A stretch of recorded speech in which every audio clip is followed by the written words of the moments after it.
Alors, bonjour à tous. Moi, je suis Marine Priou. Je suis responsable du service des commerciaux pour la partie catalogue, donc dans lequel se trouvent nos bacs de rétention. Pour les clients finaux et pour nos revendeurs. Et puis, évidemment, j'assiste aussi nos clients grands comptes avec des commerciaux sédentaires itinérants sur la partie technique et également concernés par les bacs de rétention aujourd'hui. Donc aujourd'hui, on va parler du coup de notre produit phare, hein, ce pourquoi on a été créé, les bacs de rétention. Voilà, donc on va faire au sommaire, on va parler un petit peu de Denios, hein, qui est notre société. On fera un petit point sur la législation. Comment est-ce qu'on va pouvoir définir la bonne solution de stockage et choisir son bac de rétention. On parlera un petit peu des produits complémentaires et puis de notre offre globale Denios. Il y a du coup une de mes collègues, Pauline Grémont, qui est sur le chat et qui va pouvoir vous répondre tout au long de ce webinaire. Et moi, en fait, en fin de séance, je ferai un petit récap des questions qui sont susceptibles de vous intéresser tous pour y apporter réponse. Donc, une petite session en fin de webinaire et au fur et à mesure, vous avez ma collègue qui peut vous répondre. Donc le groupe Denios a été fondé en 1986, donc ça va faire 40 ans. Nous, en France, on a été fondé en 94, donc on a fêté déjà nos 30 ans. Et en 1986, donc c'est notre président directeur général, hein, Monsieur Helmut Denisch, qui est toujours à la tête du groupe et qui est en train de faire la passation à son fils Dominique Denisch, donc groupe familial, qui a eu l'idée, suite à une catastrophe industrielle sans nom, donc l'incendie de l'usine Sandoz, qui est maintenant Novartis en Suisse. Donc c'est un incendie gigantesque qui a en fait laissé s'écouler dans le Rhin plus de 15 000 mètres cubes d'eau d'extinction de feu qui étaient pollués.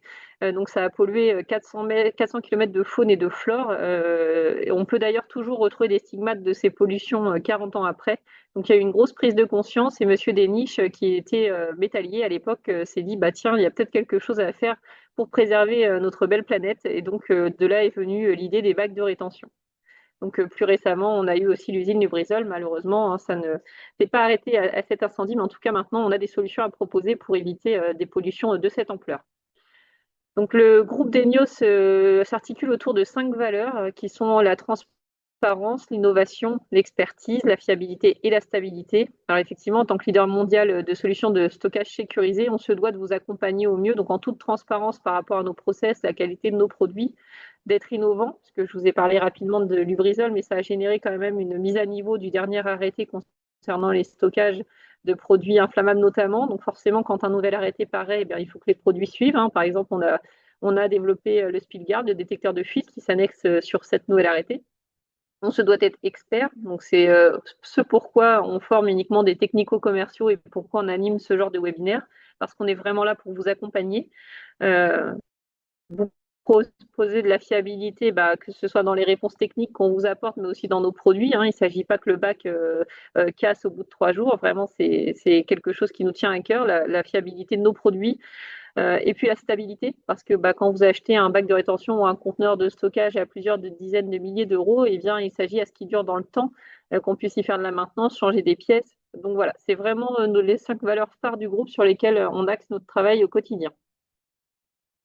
Derrière, évidemment, il y a de la compétence, hein. Donc, comme je vous le disais, l'innovation, on a tout un département, hein, à la maison mère à Badenhausen en Allemagne qui travaille sur l'innovation. La construction, on a donc un bureau d'études en Allemagne, on a un bureau d'études en France, hein, qui nous est propre et notre usine de production ici en France.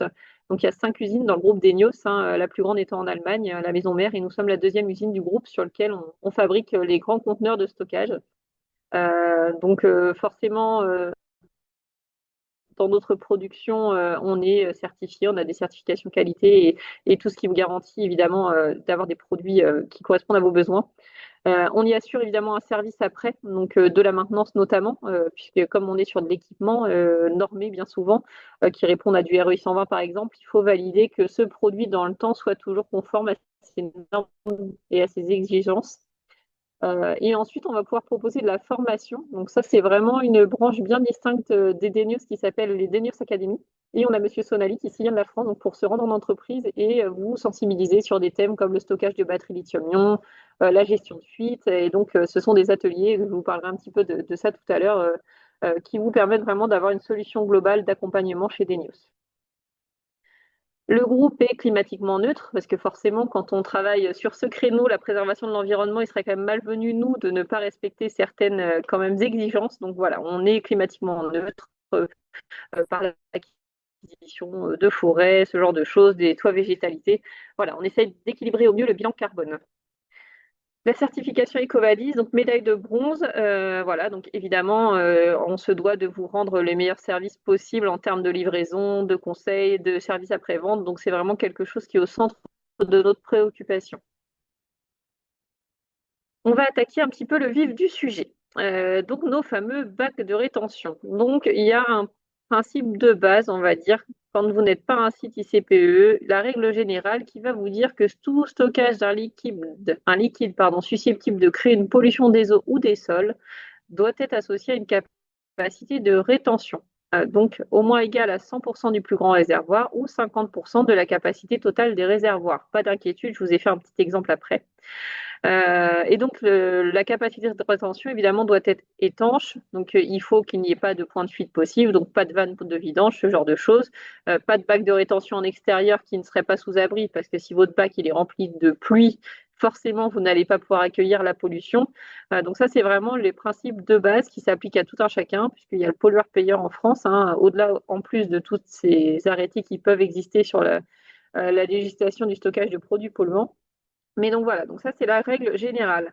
Et ensuite, vous avez pour les sociétés ICPE des arrêtés qui sont venus se greffer dessus. Donc le 4 octobre 2010 qui a été modifié par le 24 septembre 2020 pour les produits inflammables et qui là va en fait préciser un petit peu les choses pour ces sociétés qui sont dites donc installations classées protection de l'environnement, soit déclaration, soit autorisation. Donc, qu'est-ce qu'il faut retenir de toutes ces phrases que je viens de vous dire qui font un petit peu peur?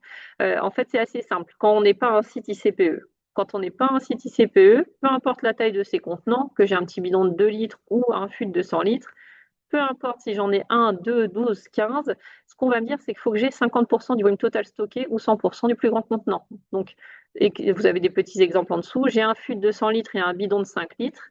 Je fais mes calculs. Donc, si je prends 100% du plus grand, j'ai 200 litres. Si je prends 50% des deux, j'ai 102,5 litres. Et bien là, on va être en matière d'environnement le plus précautionneux possible. On va prendre les 200 litres. Évidemment, on se dit que bah, si on a la chance d'exploser un des deux contenants, ça sera certainement plus celui de 200 litres que le tout petit de 2 litres à côté, si on réfléchit en termes de probabilité. Donc, on va vous demander d'être le plus prudent possible. Maintenant, si j'ai deux fûts de 200 litres, bon voilà, c'est assez facile, hein. Peu importe le calcul que je fais, je tombe au même résultat, donc je tombe sur 200 litres de rétention. Et c'est d'ailleurs pour ça que ça soulève souvent des questions quand je vous vends un bac 1 fût ou un bac 2 fûts.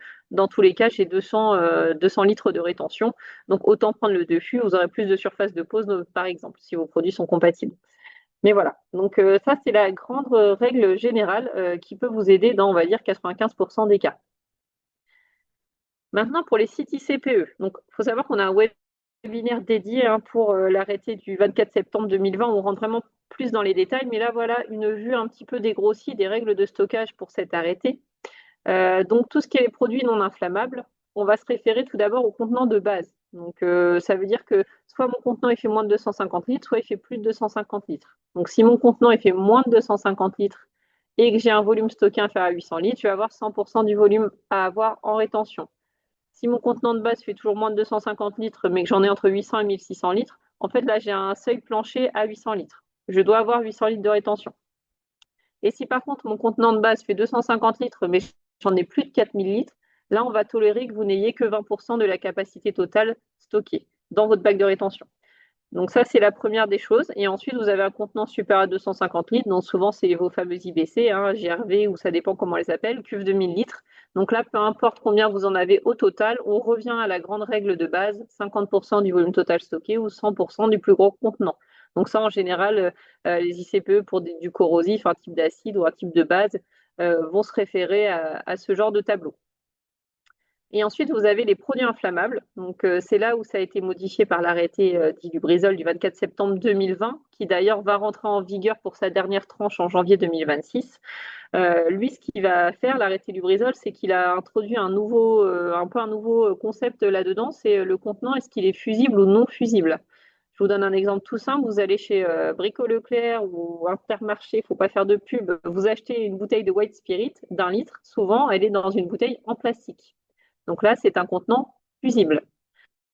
Par contre, vous achetez votre éthanol dans un fût de 200 litres, par exemple, en fût en acier. Là, votre contenant, il est non fusible. Donc ça, c'est la première des choses que vous allez devoir regarder quand vous êtes soumis à l'arrêté Lubrizol. Donc, est-ce que mon contenant est fusible ou non fusible? S'il est non fusible et que j'en ai moins de 800 litres à stocker, je vais avoir 100% du volume à avoir en rétention. S'il est supérieur à 800 litres, on va redescendre à 50% de la capacité totale avec un seuil minimum à 800 litres. Donc, c'est-à-dire que si quand je fais mon calcul, je trouve 700 litres, bah, il faut quand même avoir 800. Et si maintenant mon contenant il est fusible, une cuve de 1000 litres en plastique d'éthanol par exemple, bah, tous les volumes, peu importe ce que j'ai, on va me demander 100% du volume en rétention et un détecteur de fuite. Donc là, c'est vraiment, du coup, si vous avez des dizaines et des dizaines d'IPC sur site, forcément extrêmement contraignant. Après, il va un petit peu plus loin, l'arrêté Lubrizol, puisqu'on a, on a aussi, après, en fonction des phrases de risque, des exigences plus importantes encore. On peut parler de REI 120, donc des conteneurs résistants et étanches à l'incendie 120 minutes. C'est pour ça que je vous dis que dans ce webinaire, on a une vue un petit peu plus allégée de l'arrêté, parce qu'en fait, c'est vraiment au cas par cas des sociétés, en fonction des produits, qu'on va pouvoir vous dire ce qui est vraiment il vous faut en termes de rétention. Mais voilà, voici un petit peu la vue globale pour les 6 types CPE, si vous avez des produits inflammables ou non inflammables et comment vous pouvez commencer à amorcer votre réflexion. Maintenant, concrètement, comment est-ce que je peux définir ma bonne solution de stockage? Donc, vous êtes un responsable QHSE, vous arrivez sur un site, par quel bout je prends ma problématique. Donc, première des choses, est-ce que je suis un site ICPE ou non? En général, quand les clients nous disent je ne sais pas, c'est que vous n'y êtes pas. Parce que si on est CPE, avec toutes les contraintes qu'on a derrière, croyez-moi, vous êtes au courant. Donc, si vous ne savez pas, c'est plutôt bon signe. Donc, si je suis un site ICPE ou non, et est-ce que je vais vouloir stocker en intérieur ou en extérieur? Comme je vous l'ai dit, l'extérieur reste quand même très restreint parce qu'il ne faut pas que les intempéries puissent pénétrer dans le bac. Donc ça peut être un préau, mais en tout cas, il faut être sûr qu'il n'y ait pas d'intempéries qui rentrent à l'intérieur du bac. Parfois, on voit des bacs avec un espèce de grillage au-dessus. Ça n'empêchera pas la goutte de pluie de tomber dans le bac. Donc il faut faire très attention à ça. C'est ce que je vous dis, donc il se doit d'être toujours vide pour recueillir la pollution. Ensuite, maintenant que je sais si je suis un ICPE ou non, si je veux mettre en intérieur ou en extérieur, je vais devoir aller me renseigner sur les produits que j'ai à stocker. Donc là, je vous ai mis un petit tableau qui est quand même très réduit, mais pour vous montrer un petit peu, c'est les tableaux de compatibilité de produits chimiques avec mes pictogrammes SGH. Donc ça, vous en avez des beaucoup plus détaillés sur le site de NIOS et ailleurs, bien sûr. Et ça va vous permettre en fait de répertorier vos produits. Donc normalement, un produit chimique se doit être étiqueté. Donc vous avez le pictogramme directement dessus. Et ensuite, dans la FDS, à la rubrique 7, on va vous donner des informations un peu plus particulières sur votre produit. Est-ce qu'il ne peut pas être stocké avec tel ou tel autre produit, tel ou tel autre matériau? On vous donne même des informations à la rubrique 6 sur les absorbants utilisés notamment, par exemple. Mais en tout cas, ça va vous permettre de faire un petit peu l'environnement de votre produit. Ah bah tiens, c'est un acide, bon bah je ne pourrais pas le mettre avec une base, par exemple. Je ne pourrais pas non plus le mettre avec un produit inflammable. Et donc, ça vous permet de faire votre petit inventaire et de savoir sur un bac de rétention, par exemple, est-ce qu'il me faut 4 bacs, un fût, parce que tous mes fûts sont incompatibles, ou tous mes fûts sont compatibles et je peux avoir un bac 4 fûts. Donc ça, c'est primordial de le faire. C'est de bien savoir ce que vous allez mettre sur votre bac de rétention et est-ce que vos produits sont compatibles entre eux. Une fois que vous avez fait tout ça, vous allez être à même de nous dire, quand vous nous appelez, bah voilà, moi j'ai 2 fûts de corrosifs acides, 2 fûts de corrosifs base, pardon, 3 fûts d'inflammables et un fût de polluants. Très bien, donc nous, avec ces informations-là, on va pouvoir vous orienter. Donc on va vous dire que les produits inflammables doivent être obligatoirement stockés sur des bacs acier galvanisés, parce qu'on a pas mal de produits solventés qui vont être capables de dissoudre la peinture. Si vous mettez du white spirit sur un bac époxy, ça va poser problème, par exemple. Donc les inflammables sur bac acier galva. Les corrosifs doivent obligatoirement être stockés sur des bacs plastiques ou inox, bien que certains produits soient quand même limite avec l'inox, sur des produits vraiment extrêmement oxydants, certains acides forts. Mais dans la plupart des cas, ça fonctionne sur du PE et sur l'inox. Et ensuite, vous avez tous les autres polluants qui, eux, vont pouvoir être stockés sur l'une ou l'autre des matières, donc de l'acier galva, de l'acier peint, du PE, sans risque, entre guillemets, de réaction avec le bac. Il faut savoir que l'acide, par exemple, qui rentre en contact avec un bac en acier galva, ça va générer de l'hydrogène bac explosif. Donc c'est quand même bien de ne pas polluer, mais c'est dommage de faire sauter la société, si on peut dire ça comme ça. Donc, ça paraît des fois un peu anodin, mais c'est quand même extrêmement important de bien respecter. Et puis, bah, c'est pareil, vous allez avoir des trous dans votre bac au bout d'une semaine, vous aurez une passoire, donc vous allez racheter un autre bac. Donc, c'est important de bien se poser la question d'abord.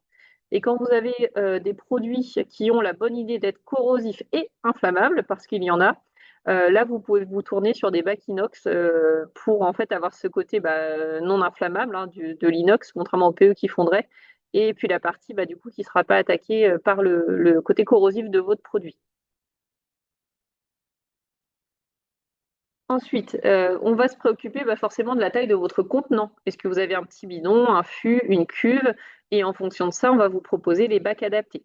Donc, pour tout ce que sont les bidons et les flacons, vous avez la possibilité d'avoir des petits bacs, donc souvent à poser sur établi, hein, quand vous avez un ou deux bidons à avoir à disposition, un bidon de dégraissant, ce genre de choses.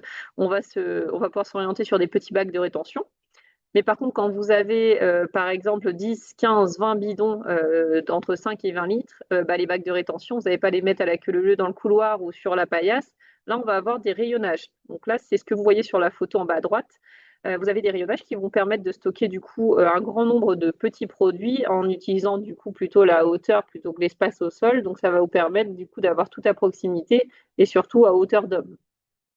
Et dans les rayonnages, vous avez plusieurs possibilités. Vous en avez avec des rétentions uniques au sol ou avec des rétentions à chaque niveau, qui vous permet aussi de stocker différents produits sur un même rayonnage dès lors où la rétention est bien séparée. Excusez-moi. Euh, du coup, excusez-moi, c'est passé vite. Euh, Ensuite, on va se poser la question donc du coup aussi de est-ce qu'il faut que je puisse manutentionner mes bacs de rétention? Donc non, je peux avoir un bac sans pied par exemple parce que je veux gagner un peu de hauteur, j'ai une canalisation qui passe au-dessus. Ce bac, par exemple, il est pour mettre sous une machine qu'on bouge jamais. Enfin voilà. Donc ça, c'est à vous de vous demander si dans votre process, est-ce que vous avez besoin de sortir ce bac ou non. Parce qu'un bac, comme on le voit là, ça peut être 60-70 kg, donc sans pied, ça exclut le transpalette, c'est un petit peu compliqué. Mais en tout cas, il faut le manutentionner pour le mettre dessus, c'est pas simple. Et ensuite, est-ce que j'ai besoin de le manutentionner? Donc, soit juste pour l'apporter à un point A, à un point B, et donc avec un passage de fourche, ça me suffit. Je vais le transporter avec mon transpal manuel ou mon gerbeur. Ou alors, je veux que ce soit plutôt un chariot. Il faut savoir que les bacs de rétention, alors qu'ils ne sont pas des chariots avec cette de sécurisation, pour pas que les fûts bougent, ne sont pas prévus pour être déplacés en charge. Toutes les charges admissibles des bacs de rétention qui sont données sont des charges statiques. Parce que vous savez que si un fût, vous commencez à le secouer un peu avec l'inertie du liquide, vous allez exercer des forces beaucoup plus importantes que quand il est en statique. Et donc, les bacs de rétention ne sont pas faits pour être déplacés avec son chargement dessus. Sauf les chariots, parce que les chariots, on va vous vendre effectivement ce qu'on appelle un set de sécurisation. C'est un mât avec une sangle pour faire en sorte que le fût reste bien immobile sur le bac et qu'on n'exerce pas trop de contraintes. Donc ça, c'est bien important à prendre en compte. Ensuite, on va pouvoir se poser la question du soutirage. Donc, est-ce que j'ai besoin d'effectuer des manipulations de soutirage avec mes fûts ou mes bidons? Donc, dans ce cas-là, il existe différents types de bacs avec support, rayonnage avec bac de rétention qui vont vous permettre de réaliser ces opérations parce que c'est quand même là où il y a le plus de risque de fuite. C'est vrai que si le fût il est fermé, à part le faire tomber ou y mettre un coup de fourche, il va pouvoir avoir une fuite suite à un accident, entre guillemets. Par contre, quand je fais du soutirage au quotidien, mon risque, il est tous les jours de faire tomber 3-4 gouttes à chaque fois que je mets la pompe, que je l'enlève. Donc ça, c'est bien de faire toutes ces opérations sur une zone en rétention.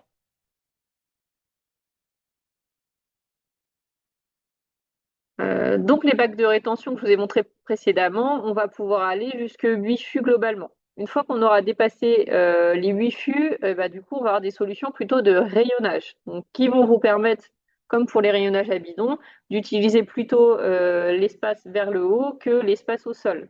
Ça vous permet du coup, alors évidemment, c'est plus sur des solutions d'entreposage, hein, vous ne faites pas du picking dans vos fûts si vous les mettez dans des rayonnages, surtout pas au deuxième niveau ou au troisième niveau, c'est pas le plus simple. Mais voilà, ça va vous permettre du coup de faire des solutions de stockage pour vos fûts.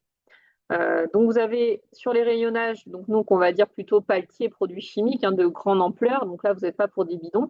Vous allez avoir le plus souvent un bac au sol, donc un bac unique, donc, ce qui implique que tous vos produits qui sont stockés dans votre rayonnage doivent être compatibles entre eux. Il n'est pas question de mettre un acide puis une base en dessous.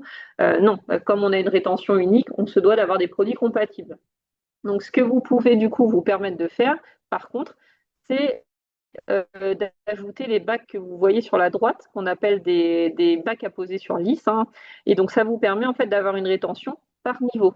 Ce qui vous permet justement, du coup, dans le cadre d'un produit qui ne serait pas compatible avec un autre, de faire une hauteur de ce produit A, une hauteur du produit B, chacun a bien sa rétention et on enlève le problème d'incompatibilité. Ou alors, on va pouvoir répondre aussi aux sites ICPE, produits inflammables, qui sont également contraints sur du 100% de rétention, voire parfois on vous demande de contenir les eaux d'extinction. Donc là, ce qu'on va faire, c'est qu'en fait, on vous chiffrera des rayonnages pour 3 niveaux. Malheureusement, vous ne pourrez utiliser que 2 parce qu'on vous mettra le bac qui est prévu avec le rayonnage de base, plus une rétention à chaque niveau. Et là, ça nous permet par exemple d'avoir 4000 litres de rétention sur un rayonnage. Donc on ne l'utilise pas de façon optimale parce qu'on n'utilisera pas tout le rayonnage, mais on a quand même des solutions pour répondre à ces cas de figure-là. Sur les bacs de rétention, donc que ce soit en PE, en acier ou en inox, on va savoir vous répondre jusque 3 IBC, donc c'est-à-dire qu'on est capable de vous proposer une rétention pour 3 IBC de produits qui seraient compatibles entre eux. Là, par exemple, on n'a pas d'espace de soutirage intégré, mais bien évidemment, ça existe également que des surfaces de soutirage intégré. Donc après, on a différentes ergonomies, on en a des un peu plus hauts, des un peu plus bas. Donc en fonction de si vous voulez soutirer, faire du stockage, donc évidemment, on va s'adapter à ce que vous souhaitez faire de cette rétention. Idem, donc au-delà de 3 cuves de 1000 litres, on ne sait pas les proposer sur un seul et même bac de rétention parce que vous imaginez la taille du bac en plus. Déjà pour le transport, c'est 3, c'est bien, donc 4, ça serait compliqué. Donc là, on va partir plutôt sur du rayonnage, encore une fois industriel, donc où vous allez utiliser la hauteur plutôt que l'espace au sol. On sait stocker sur 3 niveaux, donc étant donné qu'on a quand même une rétention au sol qui prend de la place, on n'est pas comme dans un entrepôt logistique, on va avoir 6 ou 7 niveaux de stockage, tout simplement parce que le bac de rétention en bas mesurait 1 mètre, 1 mètre 50. Donc, c'est pas gérable en fait. Les bacs de rétention déjà vont juste quasiment 3000 litres. Donc, sur un espace de 2700 d'alvéoles, ils sont déjà extrêmement hauts. Donc, du coup, ça nous contraint à ne pas aller au-delà de 3 niveaux. Donc, vous pouvez stocker donc, sur 2 ou 3 niveaux. Vous pouvez stocker du coup jusque 9 IBC. Mais voilà, on sera contraint par ça. Et on a des rayonnages du coup en acier et en polyéthylène. Donc ça, c'est une gamme qu'on a développée assez récemment. Parce que c'est vrai qu'avant, on était sur des bacs acier avec des résines à l'intérieur ou des surbacs. Enfin, la goutte, des fois, elle a décidé de ne pas tomber à l'intérieur, mais elle coule un petit peu sur l'extérieur et on finit quand même par avoir de la corrosion. Donc l'avantage du rayonnage avec le bac PE tout court, c'est que votre bac est en PE, il n'y a aucun risque de corrosion. Donc ça, c'est important. Il existe également aussi des gammes de plateformes de rétention. Donc là, depuis tout à l'heure, je vous parle d'un bac de rétention. Donc la différence entre un bac de rétention et une plateforme de rétention, c'est que la plateforme de rétention, elle sera carrossable. Donc c'est-à-dire que sur les plateformes acier, notamment, vous pouvez rouler au chariot, au transpalette et au gerbeur. Donc on a jusque des charges admissibles de 2 tonnes par roue. Donc vous pouvez rouler dessus. Pour la plateforme PE, on va s'arrêter au transpalette manuel parce que pour des raisons évidentes mécaniques, le plastique ne sera jamais capable de résister comme une plateforme en acier. Mais c'est vraiment la différence voilà, entre les bacs et les plateformes, c'est qu'une plateforme, on monte dessus, on marche dessus, on roule dessus. Un bac de rétention, ce n'est pas fait pour. C'est vraiment du stockage de produits.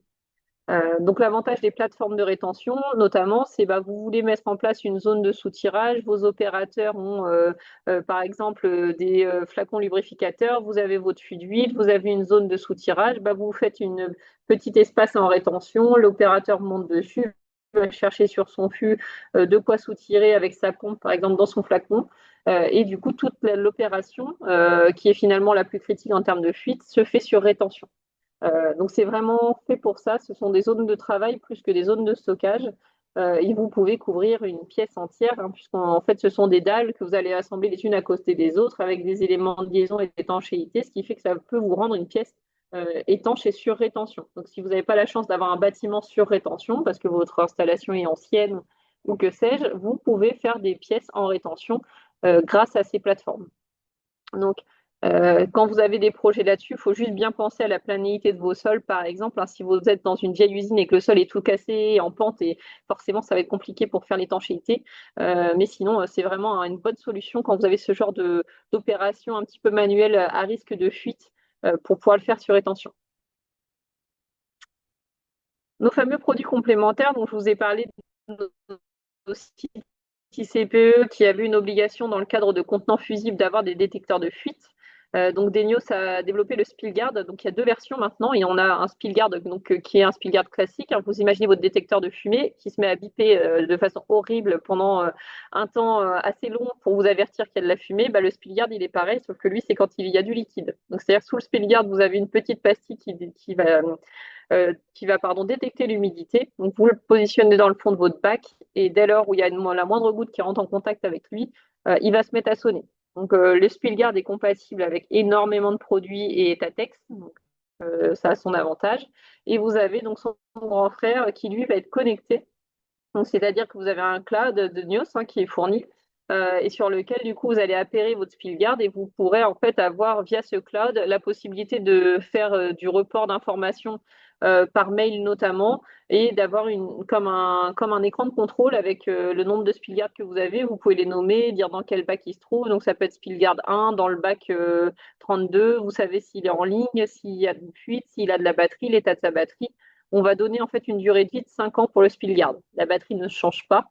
Malheureusement, une fois qu'il a servi, c'est très difficile de le réutiliser, sauf si vous le réutilisez vraiment dans le même produit. Mais sinon, on ne peut pas vous garantir qu'il est parfaitement nettoyé et qu'il n'y aura pas de réaction si vous l'avez utilisé dans de l'acide et qu'après vous le mettez dans un bac où il y a une base, par exemple. Donc voilà, mais ça vous permet donc d'avoir ces informations. Ça n'est pas forcément que pour les sites ICPE, dans la mesure où vous pouvez avoir des produits aussi qui sont, par exemple, extrêmement dangereux à la respiration, mais qui n'ont pas d'odeur particulière. Donc, vous voulez peut-être savoir qu'il y a des gouttes qui commencent à tomber dans le bac avant que tout le monde soit intoxiqué, par exemple, ou dans le cadre de produits extrêmement coûteux, où votre fût coûte 3 ou 4 000 euros, votre fût de matière première. Vous n'avez peut-être pas envie qu'il s'écoule entièrement dans le bac avant d'être informé que vous avez une fuite sur votre fût. Donc, il y a de multiples applications, qu'elles soient financières ou sécuritaires, à ces Spielguard. Chez Denios, on est également spécialiste des absorbants industriels, donc on se définit un peu comme des grossistes. Ils ne sont pas de notre fabrication, mais en fait, on a un hub à Nassandre avec plus de 350 références que nous tenons en stock. Donc, on est capable d'expédier le jour même des absorbants en cas de pollution. Et je suis la référente nationale, donc pour le conseil également. Si vous avez une problématique bien particulière, je suis à même de réaliser des visios ou par téléphone de définir des solutions pour vous aider sur cette partie-là. Donc c'est vraiment quelque chose d'important pour nous les absorbants parce que c'est ultra complémentaire avec la partie rétention évidemment. Puisque bon, le fût sur son bac, si on n'y touche pas, il se passe rarement quelque chose. Par contre, dès que vous allez descendre le fût du bac, il va éclater au sol. Et là, malheureusement, vous avez beau avoir des bacs de rétention, si vous avez une bouche d'égout à proximité qui n'est pas protégée, vous allez polluer et vous allez être redevable. Donc, c'est important autour du bac de rétention de bien penser à ses obturateurs, de bien penser à ses absorbants. Donc voilà, c'est l'objet d'autres webinaires qu'on fait d'ailleurs, les absorbants, c'est aussi l'objet d'une formation. Mais c'est vraiment important de faire les liens connexes de sa rétention pour vraiment se sécuriser sur tous les aspects. Donc, je vous parlais des Denios Academy brièvement tout à l'heure. Donc, c'est mon collègue Jean-Claude Sonali qui est basé à Villefranche-sur-Saône auprès de notre agence commerciale, qui se rend partout en France et même en Suisse pour réaliser en fait Alors, on ne pourrait pas vraiment dire formation puisqu'on n'est pas on n'est pas un centre de formation. Par contre, en fait, il va venir chez vous et à la fin, vous aurez quand même un petit diplôme par participant. L'idée, c'est de regrouper dans une salle une vingtaine de personnes pendant 2 heures et en fait, il va faire des expériences, c'est interactif, il fait participer les personnes, il va faire des petites expériences et ça va permettre de sensibiliser à des risques et de guider vers des bonnes pratiques. Vous parlez des absorbants, par exemple, à la maison, c'est bien que pour un verre de jus d'orange, il faut presque tout le rouleau de sopalin. Nous, une feuille d'absorbant, ça absorbe entre 800 millilitres et 1 litre. Donc, si l'opérateur, on ne lui a pas dit, il va avoir une petite goutte par terre, il va mettre tout le rouleau d'absorbant, sauf que le rouleau d'absorbant, c'est une soixantaine d'euros. Le rouleau de sopalin, on n'est pas sur le même tarif. Donc voilà, c'est des petits accompagnements qu'on peut vous proposer. Donc évidemment, ça implique le coût d'une formation, mais par la suite, dans votre activité, ça peut permettre énormément de gaspillage, d'éviter énormément de gaspillage ou de préserver aussi vos salariés d'accidents de travail ou de ce genre de choses. Donc c'est important pour nous, dans cette optique d'accompagnement auprès de nos clients, de vous proposer également cet aspect formation. Donc c'est la suite de la diapositive où du coup vous avez des éléments de tarif, c'est coordonné. Il faut savoir que sur notre site web également, nous mettons beaucoup à disposition de guides, d'aspects législatifs, de livres blancs qui peuvent vous aider à vous renseigner, récupérer des informations sur les arrêtés, sur les produits qui sont associés, sur nos différentes familles de produits. Donc, il ne faut pas hésiter sur les heures où nos commerciaux ne sont pas forcément disponibles. Des fois, on voit qu'on reçoit des mails très tard le soir ou tôt le matin. Ben voilà, si vous n'avez pas les commerciaux encore arrivés ou déjà ou partis, entre guillemets, hein, n'hésitez pas, il y a beaucoup de choses que vous pouvez récupérer sur le site ou demander à nos commerciaux de vous les envoyer également parce que derrière, je sais que quand vous travaillez entre vous en entreprise, que vous faites des présentations auprès de vos directions, ça permet d'avoir du concret et des choses qu'on peut montrer. Et ça, c'est vraiment des choses qu'on vous met à disposition, évidemment, gratuitement et qui peuvent être intéressants pour vous. Notamment sur les revendeurs également. Je ne sais pas s'il y a des revendeurs qui assistent à ce webinaire, mais pour faire des présentations auprès de vos clients, par exemple, ça peut vous donner de la matière derrière, parce que quand on vend 30 ou 40 000 références, on ne peut pas être expert de tout. Je vais maintenant prendre connaissance des questions qui ont été posées dans le chat et je vais voir s'il y a peut-être des choses qui peuvent effectivement intéresser tout le monde. Je vois que ma collègue vous a répondu au fur et à mesure. Alors, il y avait des questions sur le stockage des poudres. Donc, effectivement, les poudres ne sont pas des liquides polluants. Donc, on ne va pas forcément parler de rétention, de bac de rétention et de volume de rétention, en tout cas associé. Par contre, vous avez la possibilité, et d'ailleurs le devoir souvent dans FDS, par exemple, c'est marqué stockage sécurisé sous clé ou ce genre de choses. Vous avez quand même le devoir de vous assurer que cette poudre, elle ne va pas se retrouver dans la bouche d'égout, dans la canalisation. Vous ne devez pas l'acheter au robinet. C'est juste que les poudres ont moins ce risque de fuite et donc de pouvoir tomber dans le sol ou dans une bouche d'égout, ce genre de choses. Mais évidemment qu'un produit chimique, même sous forme de poudre, ne doit pas polluer. C'est juste qu'on ne se réfère pas en fait au même calcul entre guillemets pour les volumes de rétention. Alors, on parle des régimes ICPE également, il y a souvent des questions qui reviennent dessus. Là, je suis désolée, je vais vous faire une réponse de bonne normande que je suis, mais malheureusement, on ne peut pas vous faire une réponse qui va en fait s'appliquer à tous, parce qu'il y a déjà votre arrêté à vous en fonction de où vous êtes en France, notamment les limites de propriété au bâtiment, tout ça peuvent changer. Donc, quelqu'un à Dunkerque et quelqu'un à Paris 15e n'aura pas la même recommandation. Et en fonction de vos produits, si vous êtes sur des phrasages 224, 225, 226, on ne va pas vous dire la même chose. Donc là, nous, on a des technico-commerciaux donc par téléphone. Quand vous appelez, vous avez des technico-commerciaux et on a aussi des itinérants sur le terrain. Le mieux, c'est de soit recevoir un itinérant avec votre arrêté ou soit de nous appeler et de nous l'envoyer. Et nous, avec ce que vous allez nous fournir, on va pouvoir être à même de vous aiguiller sur les choix de produits. Mais dans un webinaire comme ça, souvent, c'est vrai qu'on a la question, on n'est pas à même de vous faire des réponses en fait qui seraient valables pour tout le monde. Donc là ben, encore une fois, je vous incite plutôt à nous contacter directement pour établir votre diagnostic personnalisé. Ah oui, il y a des questions sur les vidanges des bacs de rétention. Donc ça on s'est souvent demandé. Alors, il y a plusieurs possibilités pour vidanger vos bacs. Alors déjà, moi, je vous conseille de le faire extrêmement régulièrement pour éviter justement d'avoir un niveau important parce que ne serait-ce que si, du coup, il y a une fuite de produits, votre bac, il ne va pas tout contenir. Donc, il y a une première solution qui est de déposer de l'absorbant industriel dans le fond de vos bacs déjà. Et si vous mettez par exemple un roulement toutes les semaines, tous les mois, je ne sais pas comment ça coûte chez vous, mais si c'est des micro-gouttes, vous pouvez une fois par mois, par exemple, vous enlevez les feuilles d'absorbant, vous en mettez d'autres et vous n'aurez jamais à vidanger. Donc ça vous évite l'acquisition d'une pompe. Après, les pompes, malheureusement, qu'on va vous fournir, souvent elles sont associées à un produit en particulier. Donc si vous avez différents types de produits, vous allez avoir besoin de différentes pompes. Elles ne sont pas forcément toutes adaptées pour vidanger dans le fond d'un bac. Donc c'est pas toujours évident. Après, vos fournisseurs, on va dire, pas tellement fournisseurs, plutôt prestataires qui viennent recycler des produits chimiques, certains proposent justement la vidange des fûts et viennent avec des pompes, des fûts, pardon, des bacs, ils viennent avec des équipements pour faire la vidange de vos bacs de rétention. Mais moi, je conseille toujours plutôt la prudence entre guillemets, c'est-à-dire vider extrêmement régulièrement et pourquoi pas mettre de l'absorbant dans le fond des bacs, comme ça vous évite d'arriver à cette problématique. Je pense que j'ai fait à peu près le tour. Donc encore une fois, n'hésitez pas à nous contacter pour avoir des conseils bien personnalisés sur votre problématique. On se fera un plaisir de vous répondre. Et puis n'hésitez pas également à nous solliciter pour des visites de site. Et puis dès l'année prochaine, donc dès janvier, on va reprendre les webinaires avec des nouveaux thèmes. Donc n'hésitez pas à vous inscrire pour les prochains. On vous répondra toujours avec grand plaisir. Donc moi, je vais vous souhaiter une excellente journée et je vous dis à très bientôt.